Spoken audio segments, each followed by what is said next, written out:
Dawn Neesom was left in utter shock after regular guest Kriss Akabusi admitted to stealing during a GB News segment.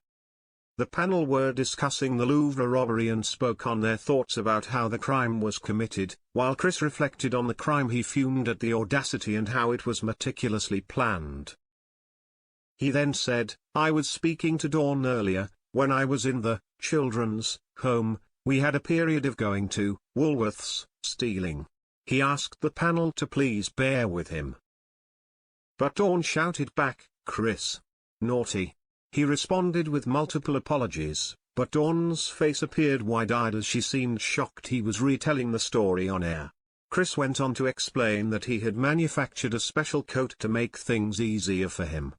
Dawn began shaking her head as he continued to explain what he would do and raised her hands in dismay. Kriss explained that he would often take home spanners, and many more.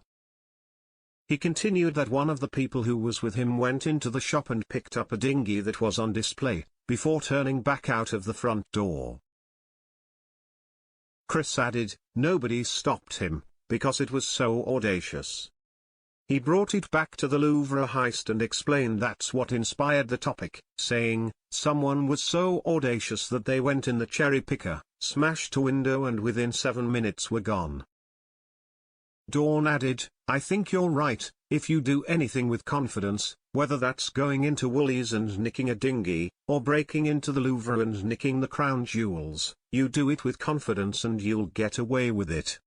The discussion came after a gang of highly organized criminals broke into the Louvre and left with millions of pounds worth of jewelry. It's reported they were in such a hurry that they dropped the priceless Eugenie crown as they fled the world-famous museum in Paris just after 9:30 a.m. on Sunday.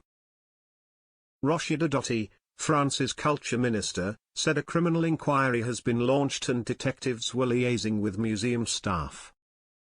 According to Ms. Dati, nobody was hurt during the raids, while a Louvre spokesman confirmed the museum was shut for exceptional reasons.